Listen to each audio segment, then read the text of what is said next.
नमस्कार, आप देख रहे हैं न्यूज इंडिया। आपके साथ मैं हूं चारुल शर्मा। सीधा रुख करते हैं इस वक्त की अहम खबर का। अबू धाबी एयरपोर्ट के पास ड्रोन से हमला हुआ है।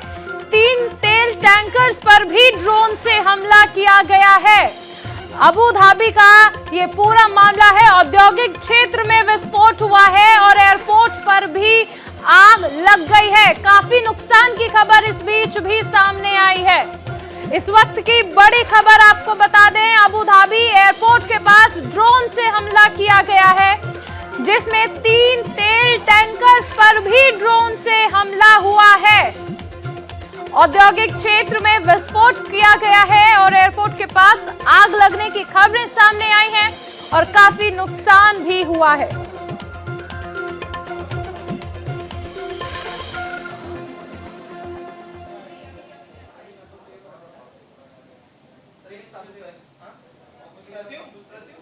पंजाब में चुनाव की तारीख को 14 फरवरी से बदलकर 20 फरवरी कर दिया गया है। इस पर चुनाव आयोग क्या कुछ कह रहा है, सुनाते हैं आपको। मीटिंग करने लगे भी परमिशंस ले रहे हैं। मेरे को साडा स्टेट एमसीएमसी कमेटी है, उत्थे पॉलिटिकल पार्टीज अपना एप्लीकेशन ला रहे हैं, उत्थे फिर उन्होंने परमिशन असी दे रहे हैं, उदे कंडीशंस लगा के दे रहे हैं। और साडे स्टेट दे विच जो एसडीएम में है अपना स्टेट डिजास्टर मैनेजमेंट अथॉरिटी, उन्होंने वाले जो गाइडलाइंस जारी की गई है वो ये गाइडलाइन 25/1/2022 तक लागू ने। इहदे विच दस्सिया गया है gathering shall be restricted to not more than 50% indoor and 100% outdoor. लेकिन कमीशन ने तुहानू पता है इंडोर मीटिंग्स वास्ते ही परमिशन दिया है। वो 50% दे साही मतलब 50% से ये लोग मीटिंग कर सकते हैं। लेकिन गाइडलाइंस वही है, मास्क रहना चाहिए, फिजिकल डिस्टेंस 2 मीटर 2 गज की दूरी होना चाहिए और उत्थे वेंटिलेशन प्रॉपर होना चाहिए और ये सारी प्रिकॉशंस लेना चाहिए, क्योंकि उत्थे साडा फ्लाइंग स्क्वाड्स भी जाते हैं और पूरा वीडियोग्राफी करते हैं। साडे कोल पूरा अपना एक इलेक्ट्रॉनिक एविडेंस साडे कोल हुंदी है। सर कार्रवाई की हुई है हुण तक बंदे एफआईआर हुई है, क्योंकि तुहानू पता है एफआईआर इज बड़ा कार्रवाई हुंदा है। केजरीवाल खरड़ में आए थे, वो उन्होंने डोर टू डोर प्रचार किया, वायलेशन था उस क्योंकि उत्थे तुसी व्यक्तियां दी ना बहुत ज्यादा इंपॉर्टेंट ने साडे कोल। जेडे भी इलेक्शन प्रोसेस हुंदा है उत्थे सभी लोग साडे कैंडिडेट्स ने, कैंडिडेट्स पॉलिटिकल पार्टीज सारियां नू असी इक्वल तरीके नाल वेखदे हैं, कार्रवाई भी इक्वल तरीके नाल हुंदी। वही दी इलेक्शन कमीशन दी खासियत है, free fair equal level playing field. और इसनू मुख रखते हुए उस पार्टी नू नोटिस दी गई है और मेरा जानकारी ये है पहला नोटिस जेडे दी गए संतुष्ट ने है। एसडीएम साहब ने दोबारा भी उन्होंने और ज्यादा एक्सप्लेनेशन मांगी हुई है, देखते हैं इन्हों, क्योंकि साडे कोल कानून बहुत सख्त ने। और मुझे आपको ये कहने दे विच बहुत मैं खुश हूँ, साडा political parties by and large बहुत ज्यादा इसको लागू करके जा रहे हैं, कोई भी मेजर वायलेशंस नहीं है। 40 करोड़ के करीब नशा अगर हम कहें कि सीज किया गया, क्या उनका बैकग्राउंड चेक करने की कि आखिर किसकी तरफ से आ रहा था या कहाँ जा रहा था, वो उसके ऊपर कोई कार्रवाई? देखो साडे कोल जिन्ना भी सीजर्स हुंदा है, सीजर्स कई सारे डिपार्टमेंट्स कर दी हैं। अगर देखा जाओगे कल परसों साडे स्टेट के डीजीपी साहिबान अपना औले दौले जिन्ना भी स्टेट्स हैं उहदे विच जिन्ना वड्डे वड्डे अफसर साहिबान, सिर्फ पुलिस ही नहीं है, नारकोटिक्स हैं, एक्साइज हैं और अपना ड्रग कंट्रोलर्स हैं और जिन्ना भी रिलेटेड वो सारी आदि नाल लगभग 10-12 स्टेट्स दी महकमा दी नाल बात किया है। क्योंकि इस करके है क्योंकि पंजाब चारों तरफ कई सारे स्टेट्स ने, वो सारिया दे नाल राबता कायम होगा और जेडे भी सीजर्स हुंदा है सीजर्स नु फिर बहुत लंबा उनका प्रोसीजर होता है, क्योंकि ये आपको पता है नारकोटिक्स एक्ट है, एक्साइज एक्ट है।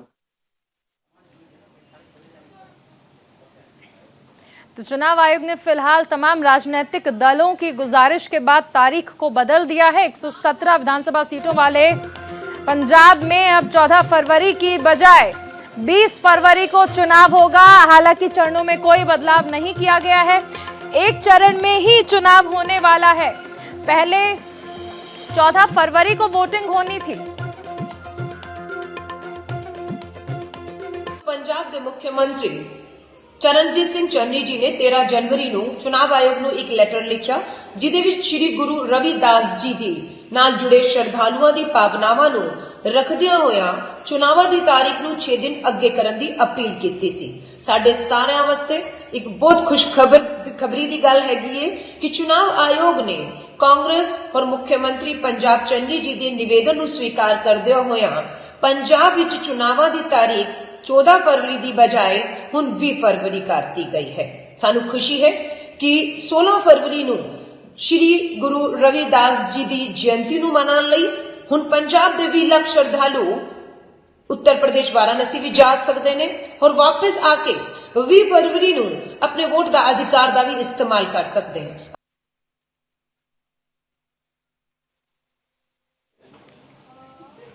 पंजाब बीजेपी ने विधानसभा चुनाव की तारीख बढ़ाने के फैसले का स्वागत किया है। सुनिए क्या कुछ कहा। भारतीय जनता पार्टी चुनाव आयोग द्वारा पंजाब दी चोणां नूं 14 फरवरी की जगह 20 फरवरी करने का स्वागत करती है, क्योंकि 16 फरवरी नूं गुरु रविदास जी की जयंती है और पंजाब की बहुत सारी संगत जिहड़ी हैगी है वो बनारस जाती है उस दिन। तो इहदे नाल वोटां दी डेट 14 होने करके और 16 नूं रविदास जी की जयंती होने करके आपस दे विच बड़ी प्रॉब्लम आ रही सी संगत नूं। सो भारतीय जनता पार्टी एक बार फिर इलैक्शन कमीशन का आभार भी व्यक्त करती है कि उसने इस सेंसिटिविटी नूं समझिया, लोगों की भावनावां नूं समझिया और साडी बेनती नूं प्रवान किया और डेट नूं पोस्टपोन किया। इसका असीं स्वागत करते हैं। हमारे साथ संवाददाता कुलवीर दीवान जुड़ गए हैं चंडीगढ़ से। कुलवीर, कहा जा सकता है कि तमाम राजनीतिक दलों ने एक ही साथ ही गुजारिश की थी कि चुनाव की जो तारीख है उसे बदल दिया जाए, जिस पर चुनाव आयोग ने संज्ञान भी लिया और अब इस गुजारिश को मान लिया गया है। 14 के बजाय अब 20 तारीख को वोट डाले जाएंगे। हाँ बिल्कुल, क्योंकि ये अपील इसलिए की गई थी क्योंकि 14 फरवरी को यहाँ पर मतदान था और 16 फरवरी जो है वो श्री गुरु रविदास जी का प्रकाश पर्व है और उससे कई दिन पहले तैयारियां जो है वो होने लग जाती हैं और बहुत सारे लोग जो हैं वो पंजाब से काशी वाराणसी जाते हैं। हालांकि इस बार कोरोना के हालात हैं, कितने लोग जा पाएंगे नहीं जा पाएंगे वो बात अलग है, लेकिन स्थानीय तौर पर भी जो कार्यक्रम होते हैं उसमें उन कार्यक्रमों की तैयारी में लोग मशगूल होते हैं और पंजाब में 32% से ज्यादा जो एससी भाईचारा है। तो ऐसे में ये मांग जो है वो मुख्यमंत्री चरणजीत सिंह चन्नी के द्वारा पहले उठाई गई थी, जिसके बाद तमाम राजनीतिक पार्टी ने एक ही स्वर में ये मांग चुनाव आयोग से की थी, जिसको अब स्वीकार कर लिया गया है। क्योंकि चुनाव आयोग की भी यही कोशिश रहती है कि ज्यादा से ज्यादा मतदान प्रतिशत जो है वो बढ़े हर साल, और यदि 14 तारीख को मतदान होता तो ये आशंका एक बनी रहती कि बहुत सारे लोग जो हैं वो यदि वाराणसी जाते हैं या फिर अपने कार्यक्रमों में मशगूल रहते हैं तो हो सकता है कि वो अपने मतदान का अधिकार का जो प्रयोग है वो ना कर पाए। तो ऐसे में ये फैसला जो है वो ले लिया गया है। ये एक ऐसा फैसला था चुनाव आयोग को पत्र लिखने का जिस पर तमाम राजनीतिक दलों ने अपनी सहमति जताई थी। हालांकि शुरुआत इसकी कांग्रेस की ओर से की गई। जब मुख्यमंत्री ने चुनाव आयोग को पत्र लिखा उसके बाद तमाम राजनीतिक दलों ने भी इस पर अपना समर्थन दिया। चुनाव आयोग ने क्या कुछ कहा? तारीख तो बदल दी गई, लेकिन इसके अलावा और क्या कुछ कहा? देखिए, चुनाव की तारीख बदल दी गई है और इसके अलावा जो चाहे वो नामांकन पत्र दाखिल करने की तारीख है, तमाम उस शेड्यूल में बदलाव कर दिया गया है। और साथ ही चुनाव आयोग ने क्योंकि इतनी जल्दी ही इसको संज्ञान में ले लिया है ताकि तैयारी जो है वो भी इन तारीखों के अनुसार की जाए। क्योंकि जैसे मैंने पहले कहा कि चुनाव आयोग का जो रिएक्शन है वो यही रहता है कि यदि इस लेवल पे एक बड़ी मांग जो है वो आती है तो निश्चित तौर पर उस पर कहीं ना कहीं गौर किया जाता है। और ये गौर करना इसलिए भी जरूरी है, संभावना ये भी बनी रहती कि बहुत सारे लोग जो है अपने मताधिकार का प्रयोग नहीं कर पाएंगे यदि वो अपने अपने कार्यक्रमों में मशगूल रहे या फिर उत्तर प्रदेश में वाराणसी गए। तो जो चुनाव आयोग है वो भी नहीं चाहता कि मतदान प्रतिशत जो है वो किसी भी कारण से कम हो, और यदि उसको कोई ऐसा कोई कारण नजर आता है तो उस कारण को वो तुरंत दूर करने की कोशिश करता है। और जिस तरह से ये तारीख जिसका हवाला दिया गया राजनीतिक पार्टियों द्वारा और मुख्यमंत्री चरणजीत सिंह चन्नी ने जो पत्र लिखा था चुनाव आयोग को, उसमें ये हवाला भी दिया था कि बहुत सारे जो एससी समुदाय के लोग हैं उन्होंने अप्रोच किया था मुख्यमंत्री को, जिसके बाद उन्होंने पत्र लिखा कि 16 तारीख को 16 फरवरी को, क्योंकि बिल्कुल देखिए, और सीएम की इसी मांग को चुनाव आयोग ने स्वीकार भी कर लिया। बहुत शुक्रिया इस तमाम जानकारी के लिए। पंजाब में अगले महीने विधानसभा चुनाव प्रस्तावित है। चुनाव की तारीख नजदीक है और ऐसे में दल बदल की राजनीति अपने चरम पर है। इसी क्रम में आम आदमी पार्टी से पंजाब के फिरोजपुर के उम्मीदवार आशु बांगड़ ने पार्टी से अपना इस्तीफा दे दिया है। आशु बांगड़ को फिरोजपुर देहात से पार्टी का टिकट मिल चुका था। टिकट मिलने के बाद पार्टी छोड़ने के उनके फैसले से आम आदमी पार्टी को बड़ा झटका लगा है। पंजाब में विधानसभा चुनाव से ठीक पहले आम आदमी पार्टी को एक बड़ा झटका लगा है। आम आदमी पार्टी के फिरोजपुर देहाती सीट से उम्मीदवार आशु बांगड़ ने पार्टी को अलविदा कह दिया है। आशु बांगड़ ने यह आरोप लगाया है कि पार्टी में पंजाब के नेताओं की अनदेखी की जा रही है और आम आदमी पार्टी के लिए यह बात चिंता की इसलिए है क्योंकि वर्ष 2017 में जब पार्टी ने पहली बार विधानसभा चुनाव लड़ा था और पहली ही कोशिश में मुख्य विपक्षी दल के रूप में पार्टी उभरी थी, तब भी पार्टी महज 2 साल बाद ही बिखरने लगी थी और तब भी आरोप ये लगे थे कि आम आदमी पार्टी में पंजाब के नेताओं की अनदेखी की जा रही है। गौरतलब है कि उस वक्त सुखपाल खैरा ने इन्हीं आरोपों के साथ कई विधायकों को साथ लेकर पार्टी को तोड़ दिया था और उसका नतीजा ये रहा था कि उसके बाद जितने भी चुनाव हुए, चाहे वो लोकसभा के चुनाव हो या फिर स्थानीय निकाय या पंचायती चुनाव, किसी भी चुनाव में पार्टी बेहतर प्रदर्शन नहीं कर पाई थी। और वैसी ही स्थितियां इस बार पंजाब में आम आदमी पार्टी के सामने विधानसभा चुनाव से ठीक पहले ही खड़ी हो गई हैं। कैमरामैन आकाश के साथ कुलवीर दीवान, न्यूज़ इंडिया, चंडीगढ़। देश के 5 राज्यों में विधानसभा चुनाव होने हैं, जिसको लेकर सभी पार्टियों ने कमर कस ली है। पंजाब में भी सियासी पारा हाई है। लुधियाना के कांग्रेस नेता कैप्टन संदीप संधू एक बार फिर से चुनावी मैदान में हैं, जिसको लेकर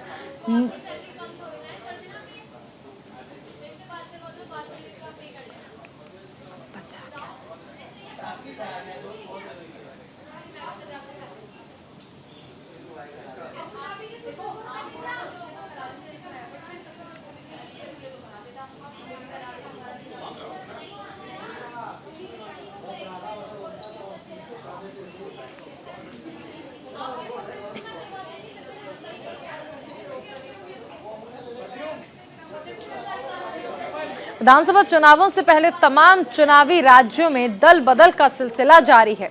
अब अकाली दल के नेता विष्णु शर्मा ने अकाली दल को बड़ा झटका दिया है।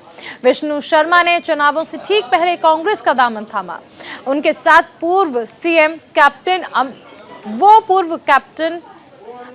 कैप्टन अमरिंदर सिंह के खिलाफ चुनाव लड़ने की चर्चाएं तेज हैं। विष्णु शर्मा ने पंजाब कांग्रेस के अध्यक्ष नवजोत सिंह सिद्धू की मौजूदगी में कांग्रेस पार्टी की सदस्यता ग्रहण की।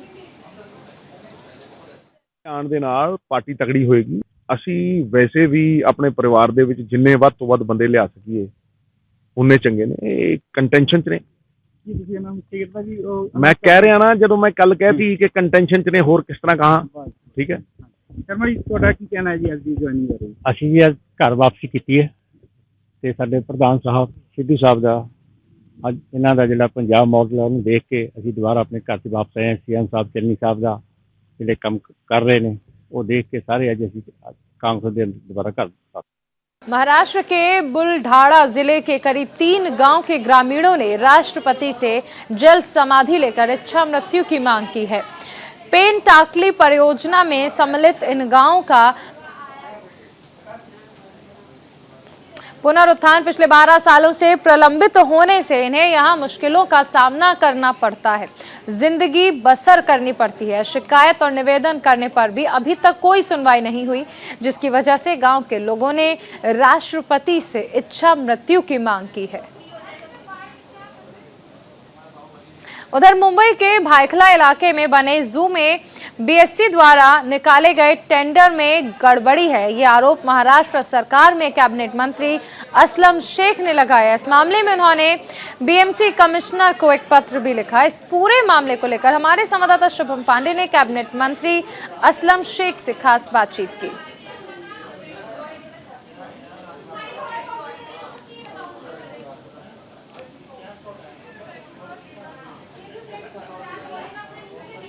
मुंबई के भायखला इलाके में जू में बने बीएमसी द्वारा निकाले गए टेंडर में गड़बड़ी है। यह आरोप महाराष्ट्र सरकार में कैबिनेट मंत्री असलम शेख ने लगाया है। मुंबई के मशहूर पर्यटन स्थल रानी बाग में कुछ गड़बड़ी हुई है, ऐसा आरोप महाराष्ट्र सरकार में कैबिनेट मंत्री व कांग्रेस नेता असलम शेख ने एक पत्र लिखकर मुंबई के कमिश्नर इकबाल सिंह चहल को जो है इसकी शिकायत की। इस वक्त हमारे साथ बातचीत करने के लिए खुद असलम शेख जी हैं। सर ये बताइए कि जो आपने आरोप लगाया है कि गड़बड़ी है, आखिर क्या गड़बड़ी है, क्या मामला है? रानी बाग की बात करें जो भाईखला इलाके में। नहीं, हमने तो डायरेक्ट आयुक्त को पत्र लिखा है और जो हमारे पास मालूमात आई हमने उनको लिखा है कि भाई ये जो रानी बाग के अंदर जो काम होना है, ये काम जो होना है उसमें करीबन महानगर पालिका का 100 करोड़ से ज़्यादा नुकसान हो रहा है। महानगर पालिका के अधिकारियों ने एक एस्टीमेट बनाया था और ये जो टेंडर भरे गए उसमें 100 करोड़ का ज़्यादा नुकसान हो रहा है। तो क्यों हो रहा है? तो मालूमात लेने से ये पता चला कि टेंडर की कंडीशन इस तरीके से बनाई गई थी जहाँ पे ज़्यादा लोग इसको पार्टिसिपेट नहीं कर सके, कुछ कंपनियां ही इसमें आए और मनमानी भाव अपना दें और उनसे काम कराया जाए। ये अधिकारियों की बहुत बड़ी गलती सामने नजर आई है। हमने आयुक्त को कहा है कि इसकी जो है पूरी शानिशा करिए और जो अधिकारी ने इस तरीके का टेंडर बनाने का काम किया उस पर भी कार्रवाई की रही है और अगर कंपनी ने मिली भगत की होगी तो उसको भी ब्लैकलिस्ट करने का काम करें। तो कौन सी कंपनियां हैं जो और क्या करती हैं? रानी बाग की बात करें तो कौन कौन सी चीज़ें वहाँ पे बनाते थे और कितने सालों से बनाते थे? नहीं, रानी बाग के अंदर जो है डेवलपमेंट विस्तार का होते जा रहा है। अभी नई जगह मिली है, उसके अंदर भी विस्तार होना चाहिए। रानी बाग एक ऐसी जगह है, टूरिज्म स्पॉट है जहाँ पे लोग देखने के लिए आते हैं और टप्पे टप्पे से उसका जो है काम होता है। कुछ काम अच्छे होते हैं, कुछ काम बुरे होते हैं। जो बुरे होते हैं तो कार्रवाई होनी चाहिए, कुछ अच्छे होते हैं, कुछ अच्छे कामों को भी जो है लोग बुरा बोलने का काम करते हैं। लेकिन यहाँ पे तो प्राइमा फेसी पूरा क्लियर दिखता है कि जो टेंडर में कंडीशन डाली गई थी वो टेंडर में कंडीशन इतनी गलत डाली गई थी जिसमें ज़्यादा लोग इसमें स्पर्धा नहीं कर सकते, यानी बाकी के राज्यों के, बाकी के देश के लोग इसमें आ नहीं सकते। टेंडर कंडीशन के अंदर ये अगर निकाल दिए होते तो बहुत से विदेशी कंपनी भी आते और वो काम का दर्जा भी अच्छा मिलता और हमने जो एस्टीमेट निकाला उसके बिलों भी आने के चांसेस हो सकते थे। तो आज करीबन अगर 100 करोड़ के रुपयों का खेल अगर कोई करना चाहता हो और मालूमात मिलने के बाद अगर उन पर कार्रवाई नहीं हो तो ये ठीक नहीं होगा। इसलिए हमने आयुक्त को कहा है कि इसकी पूरी मालूमात लें और जो कोई इस पे गलत करता होगा उसके ऊपर कार्रवाई करें। सर आपने पत्र लिखा है, इससे पहले भी पत्र लिखा था जब आप विधायक थे, विपक्ष में थे, अब आपकी पार्टी खुद सत्ता में। आपको लगता है कि कार्रवाई जो है जल्द से जल्द अगर नहीं होगी तो अगला कदम आपकी तरफ से क्या होगा? नहीं होने का सवाल ही नहीं उठता। जब मैं विधायक था और हम सत्ते में नहीं थे तब भी हम कार्रवाई करते थे क्योंकि जो गलत है वो तो गलत ही है। रोड का स्कैम जब हमने निकाला था तब हम सत्ते में थोड़ी थे, तो उसके ऊपर कार्रवाई की थी। कई लोगों को हमने ब्लैकलिस्ट कराया था। हमने डिसिल्टिंग के अंदर जो स्कैम निकाला था कि लोग जो कचरा जो है गाड़ियां दिखाते थे कि वो ले जाके भर के उन्होंने डंप किया, जबकि वो रिक्शा का नंबर निकला था, मोटरसाइकिल का नंबर निकला था। ऐसे कंपनियों के ऊपर भी कार्रवाई की थी। आज हम सरकार में हैं तो सरकार में आएंगे तो गलत काम होते देखना चाहिए, ऐसा नहीं है। अगर गलत होता रहेगा तो उसकी जो है इंक्वायरी करनी चाहिए और उसके ऊपर गलत है तो कार्रवाई करना चाहिए, गलत नहीं है तो उसको आगे काम बढ़ाना चाहिए। लेकिन महानगर पालिका का पैसा कोई इस तरह की कंपनी आके लूटने का काम करेगी किसी अधिकारी को मिलकर साथ में, तो वो बिल्कुल होने नहीं दिया जाएगा। क्या एंटी करप्शन ब्यूरो से इसकी जांच करने की मांग कहेंगे कि वो जांच एजेंसी से? पहले तो हमने आयुक्त को कहा है कि अपने लेवल पे इसकी इंक्वायरी करिए कि टर्म्स एंड कंडीशन किसने बनाया और किसके बोलने पे बनाया, और उसके बाद जो है टेंडर को आप रद्द करिए, नया टेंडर मंगाइए। अगर उसके अंदर जो है हजारों लाखों रुपए का अपना फायदा भी होगा, प्लस उन अधिकारियों के ऊपर कार्रवाई करिए। और अगर कंपनी वाला भी इसमें कहीं साठगांठ दिखाई देता है तो आप एंटी करप्शन को लेटर लिखिए, एंटी करप्शन की तरफ से हम उनके ऊपर जो है जांच करेंगे। बहुत बहुत धन्यवाद। बिल्कुल, ये थे हमारे साथ असलम शेख जी, जिनका साफ तौर पे कहना है कि जो इन्होंने मांग की है उस पर जो है कमिश्नर इसकी जांच करे, अगर उसमें भी गड़बड़ी है तो एंटी करप्शन ब्यूरो से जांच करा जाए। कैमरामैन बादशाह के साथ Shubham Pande, news India, Mumbai. UP में विधानसभा चुनाव को शिवसेना नेता संजय राउत का बयान सामने आया है। उन्होंने कहा कि योगी जी को कहां से लड़ना चाहिए इस पर मैं कोई टिप्पणी नहीं करूंगा, ये उनका विषय है। सीएम योगी को प्रदेश में किसी का वोट ना मिलने की बात भी कही।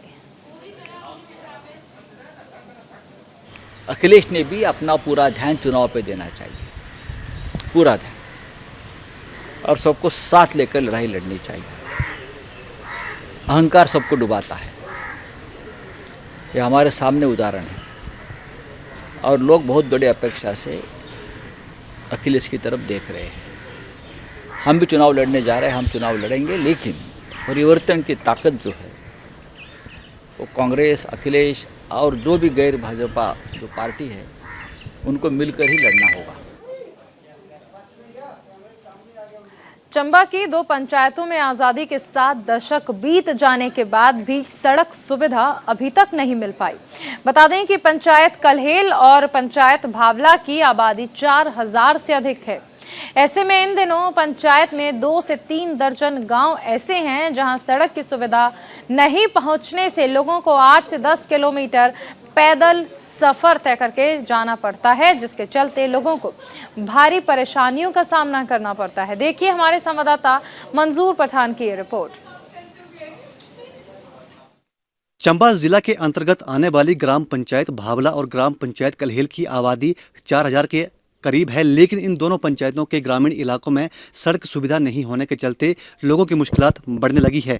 आज़ादी के 7 दशक बीत गए हैं, कई सरकारें आई हैं, कई सरकारें गई हैं, लेकिन उन ग्रामीण इलाकों में आज भी सड़क सुविधा नहीं होने से लोगों को परेशानी हो रही है। जब इन इलाकों में कोई बीमार हो जाता है तो उन्हें 7 से 8 किलोमीटर का पैदल सफ़र तय करके सड़क तक पहुँचाना पड़ता है, जिसके चलते कई बार लोगों की मौत भी हो जाती है। मुश्किल तब बढ़ जाती है जब इन ग्रामीण इलाकों में भारी बर्फबारी होती है और किसी गर्भवती महिला को डिलीवरी के लिए किसी हॉस्पिटल में ले जाना होता है, तब भी मुश्किलात और बढ़ जाती है। अभी हम उन्हीं इलाकों में मौजूद हैं जहां अभी तक सड़क सुविधा नहीं पहुंच पाई है। ये भावला पंचायत के वो इलाके हैं जहां पर आज़ादी के 7 दशक बीत जाने के बाद भी सड़क सुविधा का ना पहुंचना अपने आप में सवाल खड़े करता है। कई सरकारें आई हैं, कई सरकारें गई हैं, लेकिन किसी का भी ध्यान इन ग्रामीण इलाकों में रहने वाले लोगों की तरफ नहीं गया है। कई बार लोगों ने मांग भी करी है, कई विधायकों से मांग करी है, लेकिन आज तक किसी ने भी इनकी आवाज़ को नहीं सुना है। ऐसे में लोग परेशान हो गए हैं, थक गए हैं, हार गए हैं और अब हारने के बाद लोग ये सोच रहे हैं कि 2022 के विधानसभा चुनावों में मुंह तोड़ जवाब दोनों पार्टियों को दिया जाएगा, क्योंकि जिस तरह से लोगों को परेशान करने का प्रयास यहाँ पर नेताओं द्वारा किया गया है, वैसे ही लोग अब उनको परेशान करने का प्रयास 2022 के विधानसभा चुनाव में करने वाले हैं। चंबा से न्यूज़ इंडिया के लिए मंजूर पठान की रिपोर्ट। महाराष्ट्र के बुल्ढाना जिले के करीब 3 गांव के ग्रामीणों ने राष्ट्रपति से जल समाधि लेकर इच्छा मृत्यु की मांग की है। पेन टाकली परियोजना में सम्मिलित इन गांवों का पुनरुत्थान पिछले 12 सालों से प्रलंबित होने की वजह से इन्हें भारी मुश्किलों में जिंदगी बसर करनी पड़ती है। शिकायत और निवेदन करने पर भी अभी तक कोई सुनवाई नहीं हुई, जिसकी वजह से गांव के लोगों ने राष्ट्रपति से इच्छा मृत्यु की मांग की। परेशानी ऐसी होती है, घानमोड़ और मानमोड़ पांडरदो, ये 3 गांव में बाढ़ आने के बाद सब गांव में पानी पसर जाता और ये गांव में के बाल बच्चे, लड़कियां, औरत ये ऊपर टीन पे जाकर बैठते। ऐसी बाढ़ आती, इसीलिए ये वाटर बैग में आ गया हमारा गांव। इसलिए हमने निवेदन दिया, सबको 2-3 दफ़े निवेदन दिया, कोई बात हुई नहीं इसमें। इसलिए हमने सबको निवेदन कलेक्टर साहब ने हमको दे दिया था कि तुम्हारा काम हो जाएगा, ऐसा लिख के दे दिया था, लेकिन काम हुआ नहीं। इसलिए हमने ये इच्छा मरण मांगे अब कि ये साल में आप कुछ तो भी आप उपोषण करके इच्छा मरण मांगेंगे, ऐसा हमने कर दिया।